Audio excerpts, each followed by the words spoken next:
बोलिए भागवत भगवान की, कृष्ण कन्हैया लाल की, द्वारकाधीश भगवान की।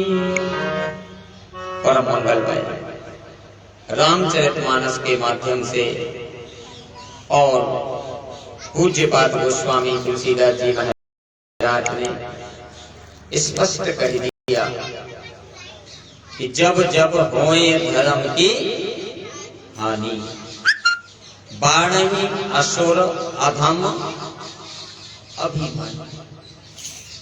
प्यारे भाई बहन, इसी बात को भागवत कथा में कहा गया, इसी बात को गीता में कहा गया, इसी बात को रामचरितमानस में पूज्यपाद गोस्वामी जी महाराज ने स्पष्ट कहा। जब जब पृथ्वी पर पाप प्रवृत्ति बढ़ती है, धर्म की हानि होती है, तब तब धर प्रभु विविध शरीरा, हरहि विषम भव सज्जन पीरा। जो सज्जन है, जो सत्पुरुष है, सज्जन कौन है?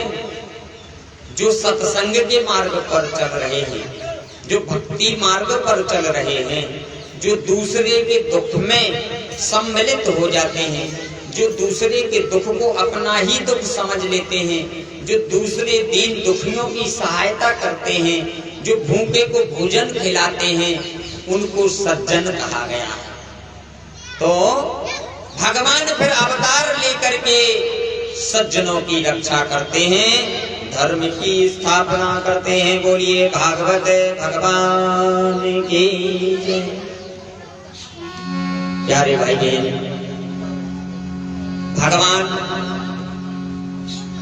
लोग कहते हैं कि भगवान ने जन्म लिया, लेकिन भागवत कथा के टीकाकार डोंगरे जी महाराज, भागवत कथा के टीकाकार डोंगरे जी महाराज ने बड़ी सुंदर भाव लिखा है कि भगवान जन्म लेने की लीला मात्र करते हैं। आप लोगों ने कल सुना कि भगवान का जन्म हुआ, मतलब भगवान गर्भ में आए, लेकिन टीकाकारों का मत है कि भगवान गर्भ में वास्तव में आते नहीं हैं। भगवान तो केवल प्रकट होते हैं और गर्भ में आने की लीला मात्र करते हैं। वो गर्भ में आने की आवश्यकता उनको नहीं है। क्यों नहीं है? क्योंकि उन्होंने ही सारा संसार बनाया। सारे संसार में उन्हीं की सत्ता चल रही है, सारे संसार की रचना उन्हीं से हुई है और सारा संसार भगवान के अंदर ही व्याप्त है। फिर उनको गर्भ में आने की क्या आवश्यकता है? लेकिन संसार की नियम को देखते हुए, संसार की पद्धति को देखते हुए भगवान ने सोचा कि संसार का नियम नहीं तोड़ना है, इसलिए भगवान गर्भ में आने की लीला मात्र करते हैं। देखिए, इस विषय में गोस्वामी जी महाराज रामायण में लिख रहे हैं कि जाते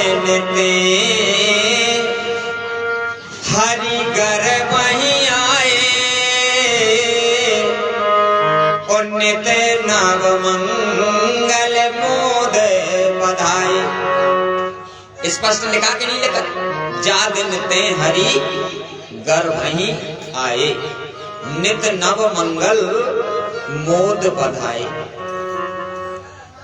लेकिन गोस्वामी जी ने लिख तो दिया कि जादते हरि गर्भ वहीं आए, लेकिन जब भगवान ने जन्म लिया उस समय तुलसीदास जी की कलम पलट गई और क्या लिखा है फिर वहां पर? भय प्रगट कृपाला, कलम पलट गई।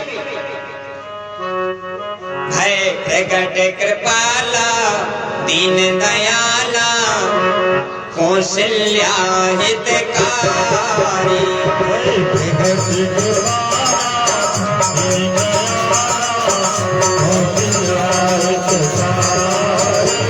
हर्षित महतारी, मुनि मनहारी, अद्भुत रूप निहारी, जने अभिनामा, जन घन श्यामा,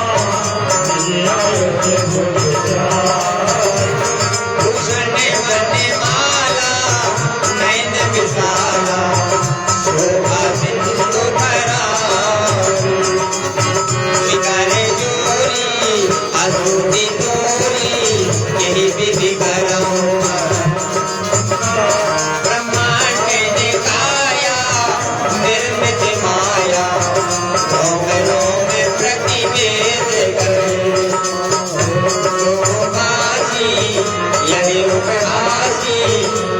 बहुत धीर मति धीर न रहे, उपजा जब ज्ञाना प्रभु मुझ ज्ञाना धीर न रहे। बोलिए भागवत भगवान। तो तुलसीदास जी महाराज ने भय प्रकट कृपाला, पहले क्या लिखा था? जादन ते हरि गर्भई,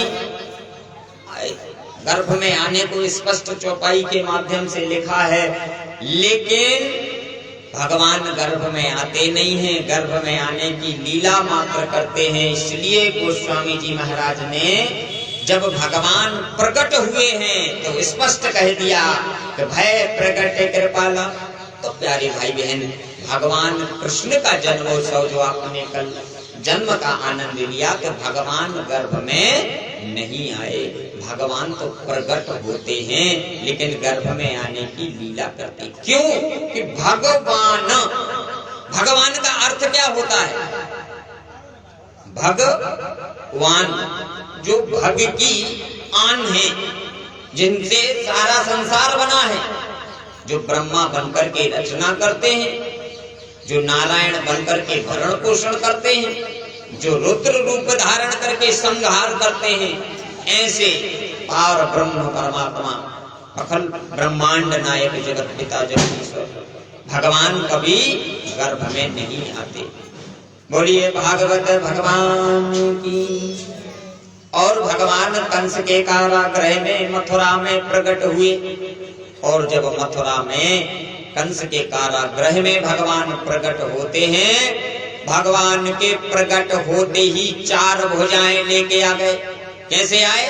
4 भुजाएं, एक में शंख है, दूसरे में चक्र है, एक में गदा है, एक में पद्म है, वैजयंती माला पहने हुए हैं, पीतांबर लहरा रहा है, सुंदर मोर मुकुट लगा हुआ है, अधरों पर बांसुरी है, मंद मंद मुस्कान है, कानों में मकराकृत कुंडल है, बाल घुंघराले हैं। ऐसी सुंदर छवि को देख करके और माता देवकी और वसुदेव हाथ जोड़ करके बोले कि लाला रे, हमने तो छोटो सो मांगो तो, अरे हमने इतना बड़ा रूप में थोड़ी मांगा था, हमने तो मांगा था कि छोटे से बालक बन के आना, तुम तो हमारे पिता बन के आ गए, इतने बड़े रूप में थोड़ी मांगा था। सो भगवान तो अपने भक्त के भाव को भली भांति समझ जाते हैं। धन्य है मैया देवकी की भक्ति, धन्य है वसुदेव की भक्ति। इनकी भाव भक्ति पर आज भगवान ऐसे बीच गए कि आकाश मंडल में देवता इस दृश्य को देख रहे हैं। ब्रह्मा, विष्णु, भगवान शंकर, इंद्र आदि देवता अपने अपने विमान में सज धज करके इस दृश्य को निहार रहे हैं कि धन्य है प्रभु आपकी लीला। एक भक्त के प्रेम के बंधन में बंध करके भगवान ने क्या किया? सुनी वचन सो जाना। स्पष्ट लिखा कि नहीं लिखा?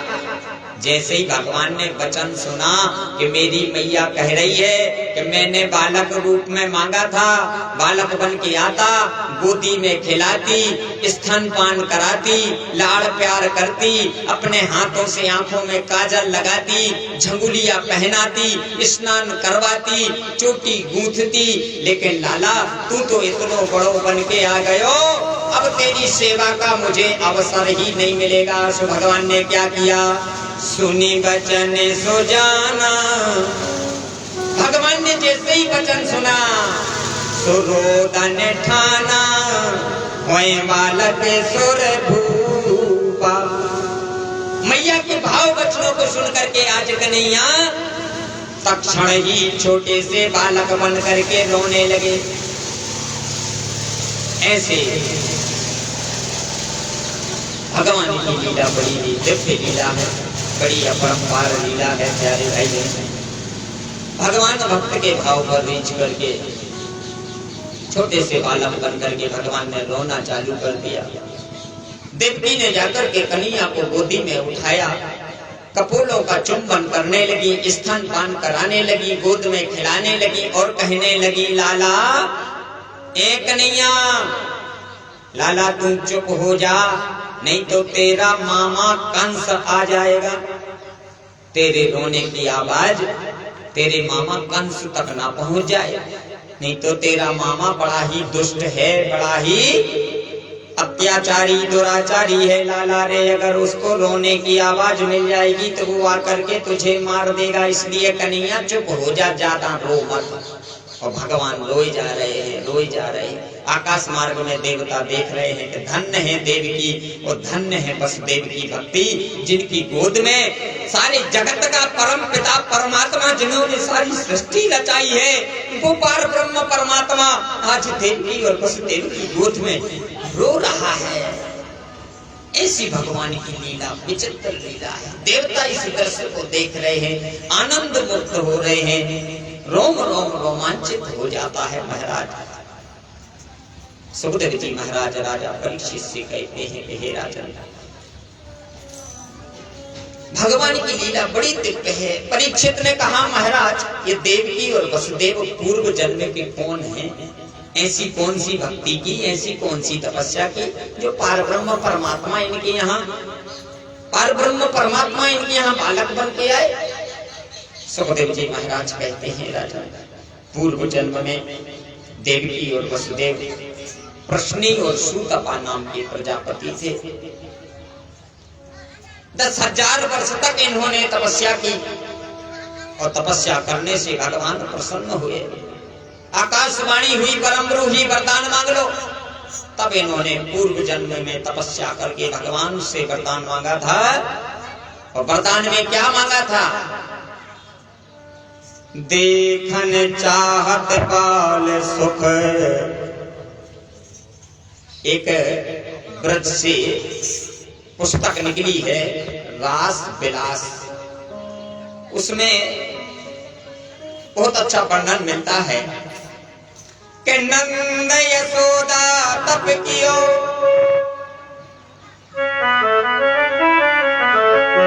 नंद यशोदा तप कियो, मोहन से मन लाए,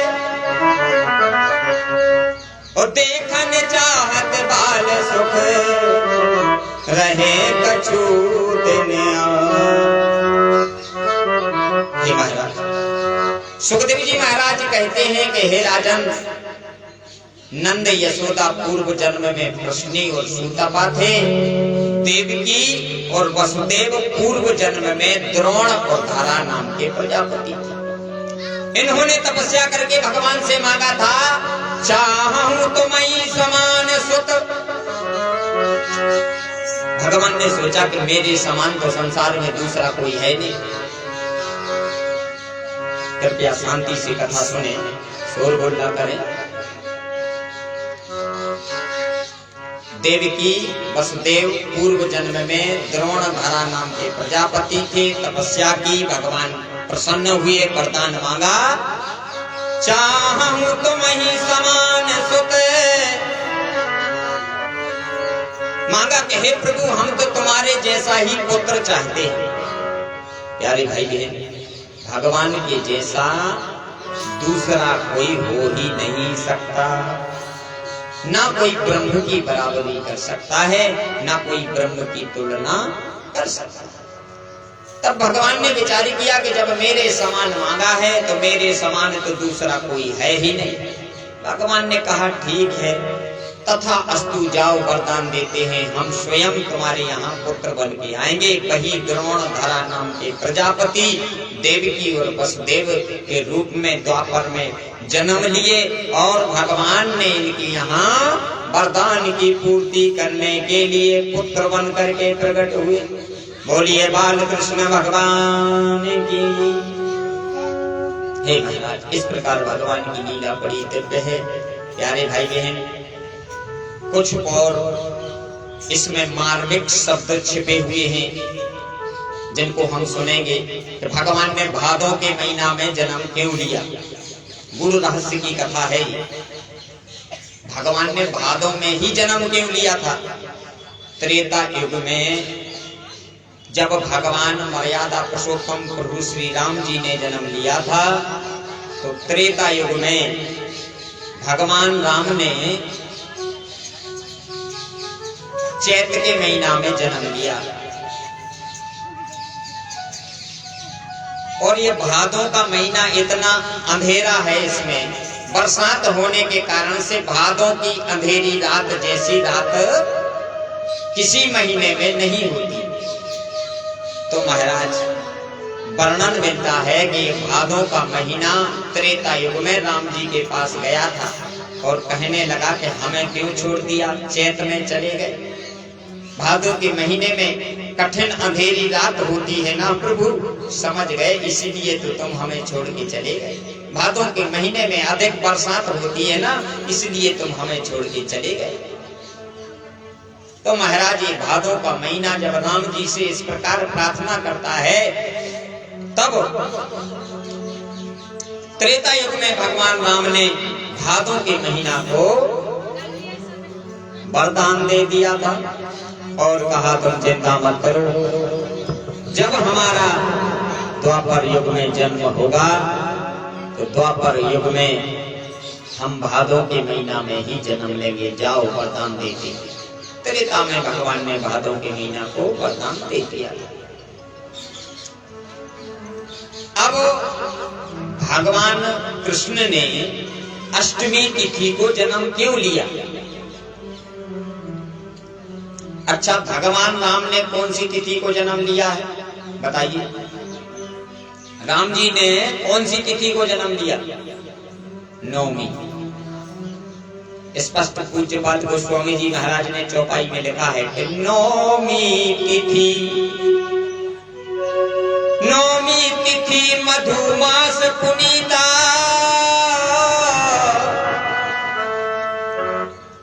नवमी तिथि मधुमास पुनीता। नवमी तिथि में राम जी ने जब जन्म लिया, अष्टमी को छोड़ दिया, तो अष्टमी को बड़ा दुख हुआ और तिथि अष्टमी राम जी के पास गई, रोने लगी, प्रभु मैं इतनी अभागिन हूँ कि आप अष्टमी को छोड़कर नवमी में चले गए।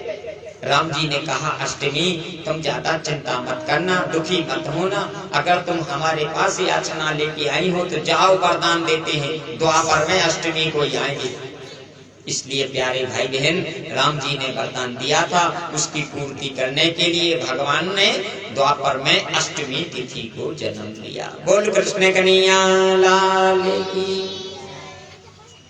अच्छा, राम जी ने रात में जन्म लिया था कि दिन में? राम जी ने रात में जन्म लिया था कि दिन में? दिन में। कितने बजे जन्म लिया था राम जी ने? दिन के 12 बजे। जब दिन के 12 बजे जन्म लिया तो रात के मध्य का जो पहर है, वो रात्रि मध्य का पहर राम जी के पास गया और बोला, प्रभु जिस प्रकार आप दिन के 12 बजे जन्म लिए, यदि रात्रि के 12 बजे जन्म लेते तो मेरा जीवन धन्य हो जाता। राम जी ने कहा, चिंता मत करना, हम वरदान देते हैं, द्वापर में जब हम जन्म लेंगे तो रात्रि के 12 बजे ही जन्म लेंगे।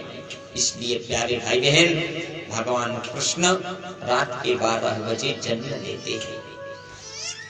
अच्छा, भगवान राम ने कौन से नक्षत्र में जन्म लिया है? 27 नक्षत्र होते हैं। 27 नक्षत्रों में से राम जी ने चित्रा नक्षत्र में जन्म लिया। ध्यान देना। अब राम जी ने जब चित्रा नक्षत्र में जन्म लिया, तो कृष्ण अवतार की जब बारी आई, तो भगवान जब प्रकट होने लगे, जन्म लेने लगे, तो भगवान ने सोचा कि त्रेता में हमने चित्रा नक्षत्र में जन्म लिया था, अब द्वापर में हम कौन से नक्षत्र में जन्म लेंगे? तो भगवान पर ब्रह्म परमात्मा ने विचार किया कि द्वापर में हम जन्म तो ले रहे हैं, लेकिन हमारे पिता हैं एक। ध्यान से सुनना, भगवान ने क्या विचार किया कि द्वापर में हम जन्म ले रहे तो पिता हैं एक और माँ हैं 2। भगवान कृष्ण की कितनी माँ हैं? 2।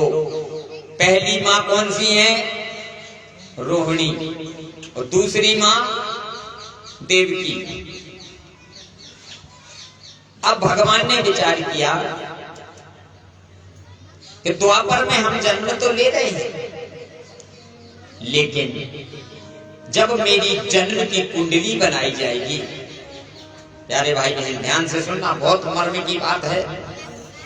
भगवान ने विचार किया कि जब मेरी जन्म कुंडली बनाई जाएगी, उस जन्म कुंडली में मेरी माँ देवकी का नाम लिखा जाएगा, मेरे पिता वसुदेव का नाम लिखा जाएगा, लेकिन मेरी एक बड़ी माँ है जिनका नाम है रोहिणी, उनका नाम कुंडली में लिखा ही नहीं जाएगा।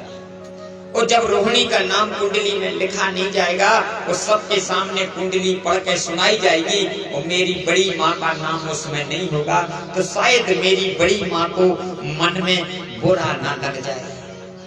इसलिए कन्हैया ने 27 नक्षत्रों में से एक नक्षत्र ऐसा चुना है जिस नक्षत्र का नाम है रोहिणी। भगवान ने सोचा मैंने रोहिणी के गर्भ से जन्म नहीं लिया तो कोई बात नहीं, लेकिन कम से कम रोहिणी नक्षत्र में जन्म ले लेना चाहिए, इसलिए मेरी बड़ी माँ का नाम कम से कम कुंडली में लिखा तो जाए, कैसे भी हो लेकिन रोहिणी शब्द कुंडली में लिखा जाए। इसलिए कन्हैया ने रोहिणी नक्षत्र में जन्म लिया। बोलिए कृष्ण कन्हैया लाल की। बड़ी मार्मिक बातें हैं जो भागवत में बड़ी बड़ी विद्वानों ने, टीकाकारों ने बड़ी गूढ़ रहस्य से खोज करके इसको निकाला। इसलिए भगवान ने रोहिणी नक्षत्र में जन्म लिया है। प्यारे भाई बहन, भगवान की लीला बड़ी अद्भुत है, अपरंपार है। आकाश मार्ग से आकाशवाणी होती है, वसुदेव जिसको तुम अपना बालक समझ रहे हो वो कोई साधारण बालक नहीं है। हे वसुदेव, इस बालक को ले जाओ नंदगांव में और नंद बाबा के महल में छोड़ दो। आकाशवाणी जैसे हुई और जब देवकी ने सुना कि मेरे गर्भ से जन्म लेने वाला बालक अब मुझसे जुदा होने जा रहा है, प्यारे भाई बहन उस समय देवकी के ऊपर क्या बीत रही होगी। जिस मां के गर्भ से 6 बालकों ने जन्म लिया और 6 बालकों को कंस ने मार डाला, 7वां बालक जैसे तैसे आया, योग माया के द्वारा उस गर्भ को खींचकर रोहिणी के गर्भ में स्थापित कर दिया, जिनके गर्भ से बलराम जी ने जन्म लिया। 8वां बालक आया जिसका नाम कृष्ण है और आकाशवाणी कह रही है कि इसको ले जाओ नंदगांव में छोड़ दो। प्यारे भाई बहन उस समय देवकी से शयन नहीं हो रहा है। देवकी की आंखें भर आई, रोने लगी बेचारी। हे विधाता, मैं कैसी अभागिन मां हूं, जिस मां के गर्भ में आने वाली संतान का, एक मां को अपनी संतान का प्रेम नहीं मिलता, उसका लाड़ नहीं मिलता। मैं कैसी अभागिन हूँ हे विधाता, पता नहीं मैंने पूर्व में ऐसा कौन सा पाप किया जिससे मेरे गर्भ में जन्म लेने वाली संतान और मुझसे दूर क्यों हो रही है। देवकी रोने लगी। देवकी का ब्रह, शेष गणेश महेश शारदा भी देवकी के ब्रह का वर्णन नहीं कर सकते। इस प्रकार देवकी रोई है, आंख लाल हो गई। वसुदेव समझ आ रहे हैं, अरे बाबुली तू पागल हो रही है क्या? अरे जिसको तुम अपना पुत्र समझ रही है ना, ये तेरा पुत्र नहीं है, ये ब्रह्म है, ये भगवान है, ये पुत्र नहीं है। पता है, देखना एक दिन ये बड़ा जब हो जाएगा तो तेरा भाई जो अत्याचारी दुराचारी कंस है ना, तुम्हारा ही ये पुत्र बड़ा होकर के कंस के पाप का अंत करने के लिए इसने जन्म लिया है। इसको तुम अपना पुत्र मत समझो। लेकिन प्यारे भाई, देवकी कहने लगी, स्वामी तुम्हारी नजरों में ये ब्रह्म हो सकता है, ये भगवान हो सकता है, लेकिन मेरी नजर में ये भगवान नहीं है, मेरी नजर में तो ये मेरा पुत्र ही है। रोने लगे, मेरे पुत्र को मुझसे अलग मत करो, मुझसे जुदा मत करो। आंखों से आंसू की झड़ी लगी है। वसुदेव समझा समझा के हार गए। अरे पगली, ये सूर्य है, सूर्य जिसको तुम अपना पुत्र समझ रही है। सूर्य को कोई आंचल में छिपा नहीं सकता। तुम बावरी हो रही है, तुम पागल हो रही है, अपने आप को संभाल। लेकिन देवी कह रही है, स्वामी कुछ भी हो जाए लेकिन मेरे पुत्र को मुझसे अलग मत कर दे। वसुदेव बार बार कह रहे हैं, लाओ देवकी अपने पुत्र को मुझे दे दो, विलंब मत करो। रात्रि का दूसरा पहर बीतने जा रहा है। आकाशवाणी ने जो कहा है, हमें इस बालक को नंदगांव लेकर ही जाना होगा। लेकिन देवकी ने आंचल में कन्हैया को ऐसे जकड़ के छिपा लिया। स्तन पान करा रही हैं, आंखों से आंसू बह रहे हैं, साड़ी का पल्लू गिर गया है, बाल बिखर गए हैं, श्रृंगार अस्त व्यस्त हो गया है। मानो देवकी को ऐसा लग रहा है कि जैसे एक मछली बिना जल के जीवित नहीं रह सकती। देवकी ने कहा, हे स्वामी मेरा कृष्ण ही मेरा जीवन है, मेरा कृष्ण ही मेरा जल है और मैं मछली हूँ। यदि जल अलग हो जाएगा तो मैं मछली की तरह तड़प करके मर जाऊंगी। स्वामी मेरे लाला को मुझसे अलग मत करना। वसुदेव ने बहुत समझाया, बहुत समझाया। तब कहीं जाकर के देवकी ने अपने लाला को वसुदेव को दिया। वसुदेव ने एक सूपा उठाया, उसमें एक सुंदर पीतांबर वस्त्र बिछाया, कन्हैया को लेटा करके वसुदेव चलने लगे। महाराज बड़ा चमत्कार हो गया। दोनों हाथों में हथकड़ियां लगी थी, दोनों पैरों में बेड़ियां लगी थी। जब ब्रह्म को वसुदेव ने उठाया महाराज, ब्रह्म के स्पर्श होते ही वसुदेव की हथकड़ी कट गई, वसुदेव की बेड़ियां टूट करके जमीन में गिर गई। तब यहाँ परीक्षित ने प्रश्न कर दिया और परीक्षित ने कहा, महाराज ये भगवान की लीला बड़ी विचित्र लीला है। सुखदेव जी महाराज कहते हैं, राजन ये कोई आश्चर्य की बात नहीं है, लेकिन यदि कोई साधारण पुरुष जब इस कथा को सुनेगा तो उसके लिए तो आश्चर्य ही होगा। लेकिन वास्तव में शास्त्र की दृष्टि से देखें तो भागवत कथा कहती है, प्यारे भाई बहन, भागवत कथा कहती है कि वसुदेव है जीवात्मा और भगवान कृष्ण है परमात्मा। और जब एक जीव आत्मा का परमात्मा के साथ सच्चा मिलन होता है, स्पर्श होता है, आत्मा और परमात्मा जब मिलते हैं तो संसार के सारे बंधन टूट जाते हैं। इस प्रकार वसुदेव की हथकड़ी बेड़ियां टूट गईं। कन्हैया को लेकर वसुदेव आगे बढ़े। उस कारागृह के 7 दरवाजे थे, 7 दरवाजे में बड़े बड़े ताले लगाए गए थे। लेकिन जब ब्रह्म को लेकर वसुदेव आगे बढ़े महाराज, बड़े बड़े ताले टूट गए, दरवाजे अपने आप खुल गए। दरवाजे पर लगे हुए बोलिए भागवत भगवान की, कृष्ण कन्हैया लाल की। दरवाजे खुल गए, पहरेदार सो गए, ताले टूट के जमीन में गिर गए महाराज। और वसुदेव कन्हैया को लेकर के आगे चले। पीछे पीछे मैया देवकी रो नहीं है, स्वामी एक बार तो कन्हैया का हमें मुखड़ा दिखा दो, एक बार दर्शन तो करा दो। पता नहीं कब बड़ा होगा, कब इसका दर्शन होगा। प्यारे भाई बहन, इस प्रकार वसुदेव कन्हैया को लेकर चले हैं। मार्ग में जब भगवान को लेकर के वसुदेव चले हैं तो प्यारे भाई बहन, भागवत में टीकाकारों ने इतने अच्छे भाव लिखे हैं। एक टीकाकार कह रहा है कि जब भगवान को लेकर वसुदेव चले तो भगवान की 2 पत्नी हैं जिनका उल्लेख भागवत में स्पष्ट लिखा हुआ। पहली पत्नी भगवान की जिनका नाम है श्री देवी, दूसरी पत्नी भूदेवी। 2 पत्नियों का उल्लेख भागवत में स्पष्ट लिखा है। अब श्री देवी का अर्थ क्या है?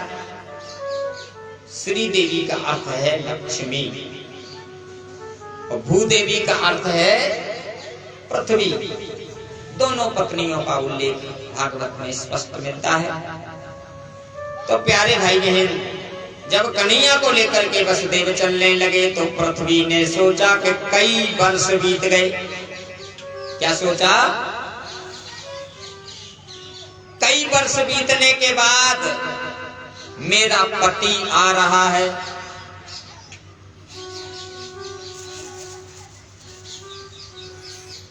बोलिए भागवत भगवान की, कृष्ण कन्हैया लाल की।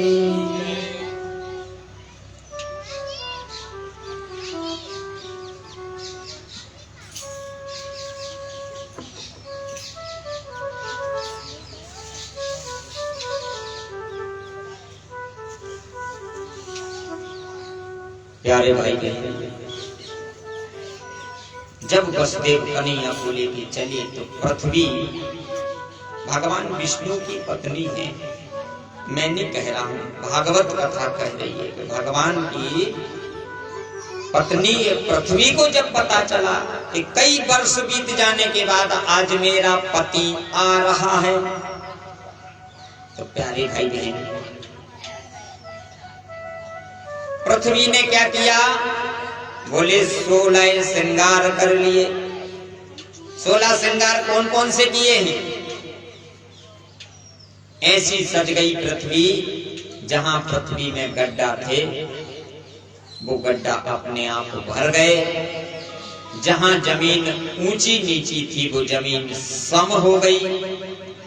जहां जमीन में हरी हरी घास नहीं थी वहां अपने आप ऑटोमेटिक घास निकल आई। हरे हरे वृक्षों में जो पत्ते नहीं थे उनमें पत्ते लग गए, फल लग गए, फूल लग गए। इस प्रकार भगवान की पत्नी पृथ्वी देवी ने 16 श्रृंगार करके और भगवान का दर्शन किया।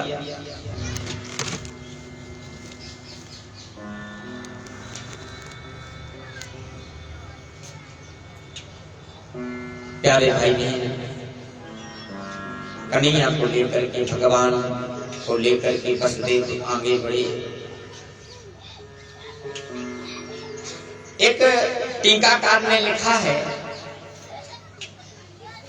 कि जिस मार्ग से, प्यारे भाई बहन ध्यान देना, चित्त इधर का उधर करोगे बात निकल जाएगी, फिर नहीं मिलेगी। जिस मार्ग से वसुदेव कन्हैया को लेकर मथुरा से नंदगांव की ओर गए हैं, उस मार्ग में लगे हुए जो वृक्ष थे, जो पेड़ थे, वो वृक्ष आज भी जमीन में झुके हुए हैं। ध्यान देना, जो लोग वृंदावन गए हैं तो पूरे ब्रज की महिमा ही ऐसी है कि ब्रज में जो पुराने पेड़ हैं आज भी उनकी शाखाएं डाली हैं, जमीन में झुकी हैं। उनके झुकने का मतलब क्या है, इनका अर्थ क्या है, इसको ब्रज का ही। प्यारे भाई बहन, हम तो ब्रज में रहे हैं, वृंदावन में रहे हैं, ब्रज रसिकों के मुख से हमने इन भावों को चुराया है।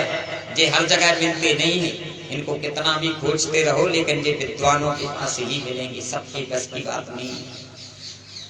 तो वो ब्रज के जो रसिक भावयुक्त जो प्रेमी है भगवान की कथा प्रेमी, उनके भाव, उनके उद्गम, उनके विचार, तो वो कह रहे हैं कि जब वसुदेव कन्हैया को लेकर मार्ग से जा रहे थे तो जो वृक्ष लगे थे, इन वृक्षों ने सोचा, हे प्रभु, हम तो ठहरे जड़, वृक्ष क्या है? जड़। जड़ किसे कहा गया है? जो एक जगह से दूसरी जगह जा नहीं सकता, जो बोल नहीं सकता, जो चल नहीं सकता, जो सुन नहीं सकता, वो जड़ है। तो प्यारे भाई बहन, जो वृक्षवाज भी ब्रज में लगे हैं, उन वृक्षों ने सोचा कि अगर हम ऐसे ही ऐठ में खड़े रहेंगे, कुछ लोग होते हैं ना कि अगर कोई पंडित जी जा रहे हों, कथावाचक जा रहे हों, संत जी जा रहे हों, और अगर वे पद प्रतिष्ठा वाले होंगे जरा सा पद मिल जाए, सरपंच बन जाए, सचिव बन जाए, मंत्री बन जाए, बड़े बड़े संत जा रहे हैं या पंडित लोग जा रहे हैं तो वो तो भाई बड़े पद पे, तो वो झुकना नहीं चाहिए। बताओ बात सच्ची बात है कि नहीं? आज के संसार में लोग झुकना भूल गए हैं, कोई झुकना नहीं चाहिए। पैर पड़ने की परंपरा कहाँ पहुंच गई है बताओ? पैर पड़ने की जो परंपरा है वो घुटना तक आ गई। कहाँ के पैर पड़त हैं लोग? आहे तो पांव पड़ गए, लेकिन घुटने तक ऐसा करो बस होगा। मतलब आज का व्यक्ति झुकना नहीं चाहता। मैं नहीं कह रहा हूं, ये भागवत कथा से हम आपको ज्ञान दे रहे हैं प्यारे भाई बहन। जो झुकेगा नहीं, भागवत कथा कह रही है कि जो झुकेगा नहीं वो उठेगा नहीं। प्यारे, यदि आपको उठना है तो झुकना तो पड़ेगा। इसलिए प्यारे भाई बहन, जो वृक्ष वहां लगे थे मार्ग में, उन वृक्षों में ऐसा विचार आता है। आज भी पूरे ब्रजमंडल में जाओ तो वहां की वृक्षों की डालियां जमीन में झुकी हैं। आज भी लता पत्र सब झुक गए। झुकने का भाव क्या है? बोले झुकने का भाव है मानो वो वृक्ष झुक करके कन्हैया को प्रणाम कर रहे कि हे प्रभु आप तो ब्रह्म। देखो गंगा मैया भी आ गई, नर्मदा मैया भी आ गई बाल लीला की कथा सुनने के लिए। बोल गंगा माई की जय। बोलिए भागवत भगवान की। तो ले हरि को नाम अमृत बरसेगा। ले लो हरि को नाम अमृत बरसेगा। ले लो हरि को नाम अमृत बरसेगा। ले लो हरि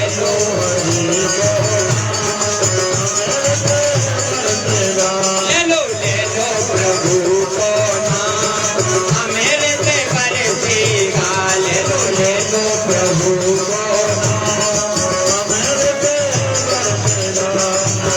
बरसेगा भाई बरसेगा, बरसेगा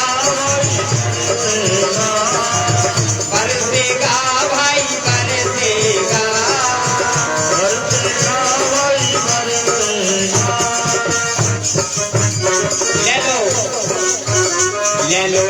ले प्रभु को नाम अंत में तरसेगा। ले प्रभु को नाम अंत में तरसेगा। ले प्रभु को नाम अंत में तरसेगा। ले प्रभु को अंत में तरसेगा। ले प्रभु को नाम अमृत बरसेगा। ले प्रभु को नाम अमृत बरसेगा। ले कन्हैया को नाम अमृत बरसेगा। ले कन्हैया को नाम अमृत बरसेगा भाई बरसेगा,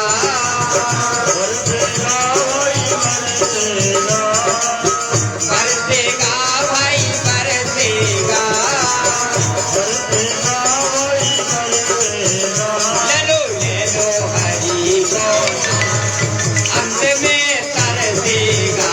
ले हरि को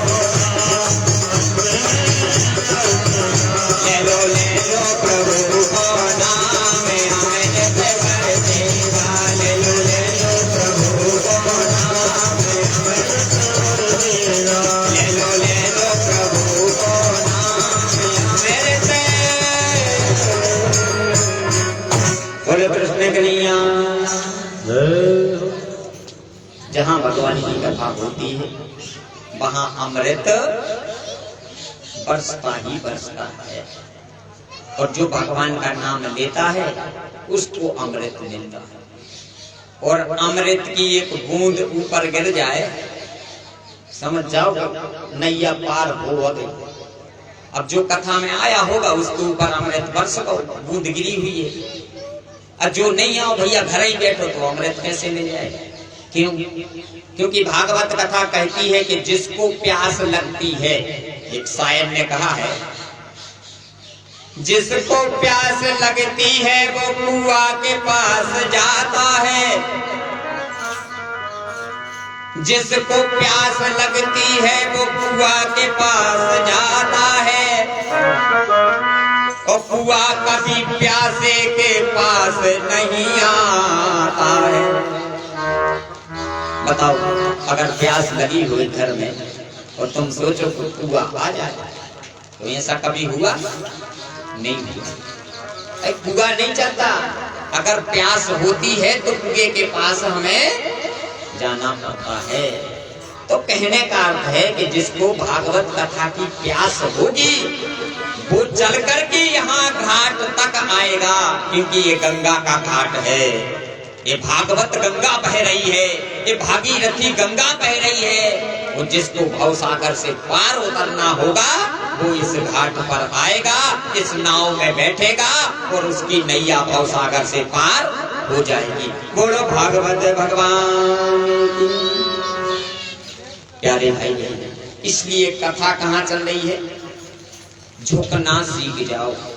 भगवान को लेकर वसुदेव जब चले तो वृक्षों ने सोचा कि पार ब्रह्म परमात्मा जा रहे हैं, इसलिए हमें झुक जाना चाहिए। तो आज भी वृक्ष के वृक्ष जमीन में झुके हैं। एक टीकाकार का भाव कहता है कि वृक्षों में जो फूल लगे थे, भगवान को लेकर वसुदेव जा रहे थे। ध्यान से सुनना, बिल्कुल बहुत मर्म की बात है। कन्हैया को लेकर वसुदेव जा रहे थे, वृक्षों में फूल लगे थे। सुबह फूल आपस में चर्चा करने लगे, एक दूसरे से फूल बात कर रहे और बोले अपनो जीवन तो बेकार ही है। बोले काहे? बोले देखो तो आज पार ब्रह्म परमात्मा हमारे गली से जा रहे हैं और हम फूल बनने के बाद भी परमात्मा के काम ना आ पाए तो हमारा फूल बनना ही बेकार है। ये भक्त का भाव है, ब्रज रसिक भक्तों के भाव।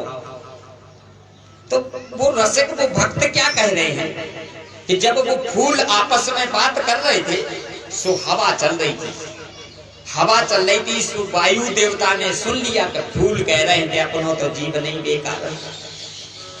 अगर हमारे पास पांव होते तो हम चल के जाते और कन्हैया के ऊपर गिर जाते, सो हमारा जीवन धन्य हो जाए। सो वायु देवता जो चल रहे थे, जो हवा चल रही थी, सो हवा ने सुनी कि जो फूल ऐसी बात कर रहे। सुबह हवा फूलों से बोली कि तुम लोग चिंता मत करो, तुम डाली से टूटो बस। हवा का बोली तुम डाली से टूट भर जाना, फिर कन्हैया तक पहुंचाने का काम मेरा है।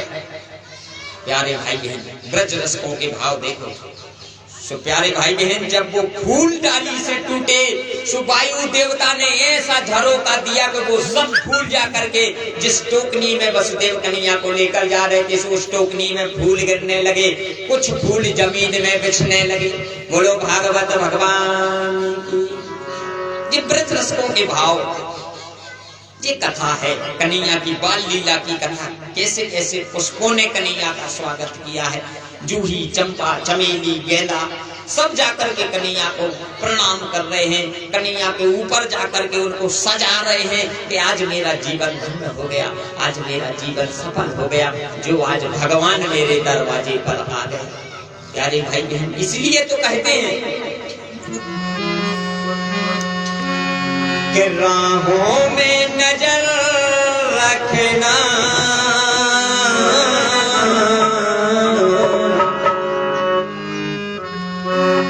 राहों में नजर रखना,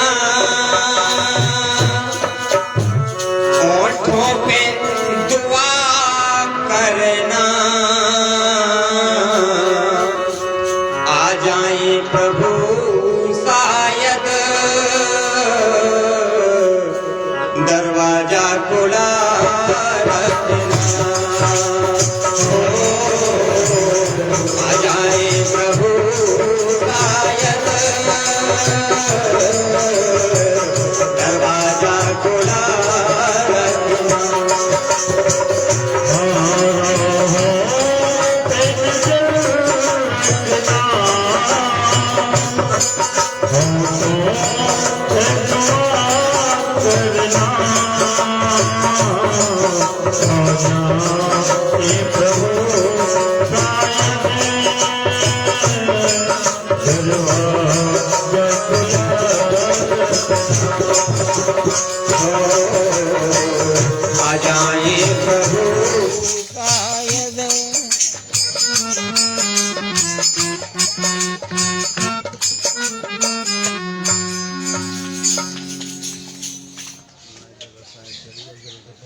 बोलिए भागवत भगवान की जय। 15 नंबर लगाओ।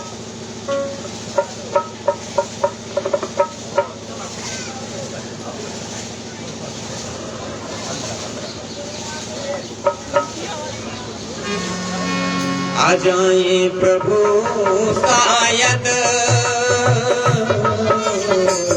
दरवाजा खुला रखना।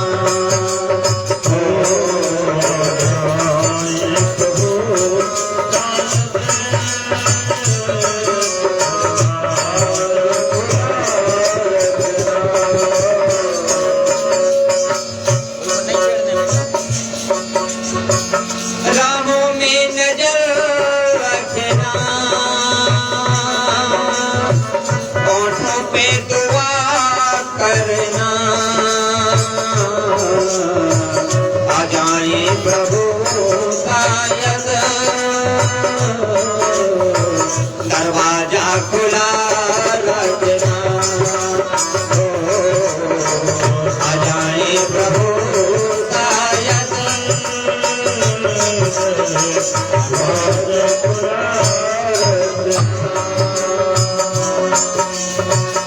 अपनी भी खबर रखना, अपनी भी खबर रखना। औरों का पता रखना। आ जाए प्रभु शायद दरवाजा खुला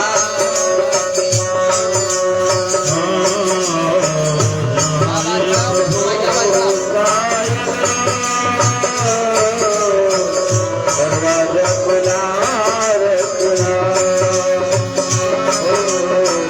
आ जाए प्रभु शायद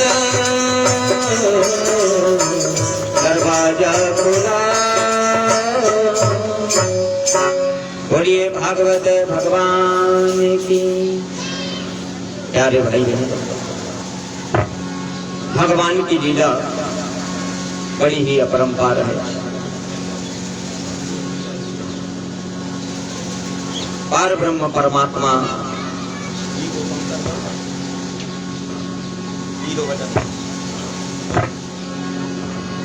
श्री राधे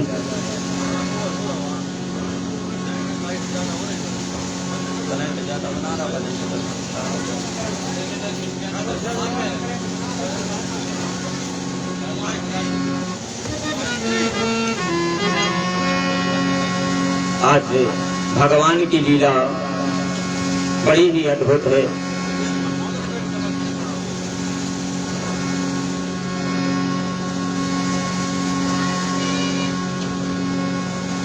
आज ये निश्चय काय करना।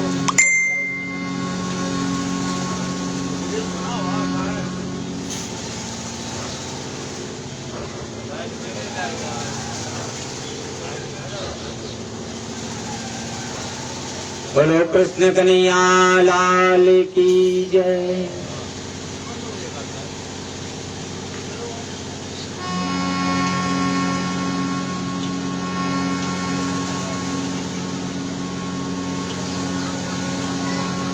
श्री राधे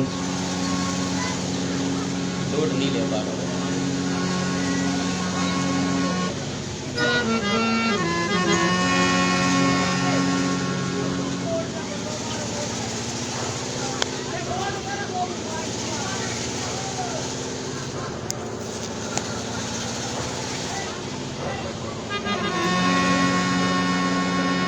अनेक अनेक ब्रज के रस्तों ने कई प्रकार के भाव बताए हैं। प्यारे भाई बहन, इसमें एक वायु देवता का भी भाव है।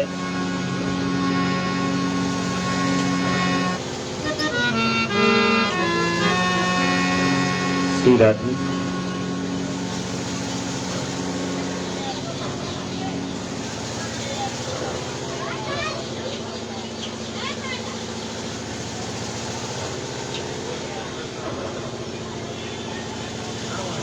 मशीन जो है लोड नहीं दे पा रही है, पता नहीं कहाँ है आज।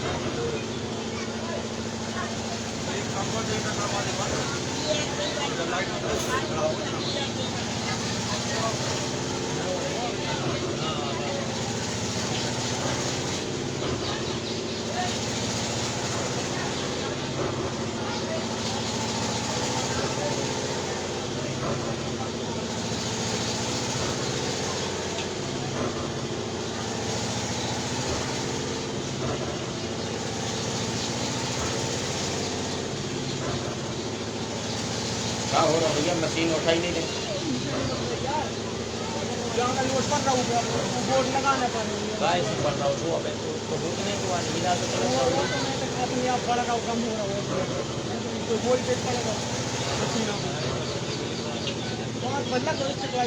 जी लाइटें बंद कर दो ना, जी लाइट ये सब लाइटें बंद कर दो, वही तो लोड ओवर हो रहा हो ना।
हाँ करेंगे अपन, जैसी व्यवस्था है अपन कभी बैठ कर रहा होता अपन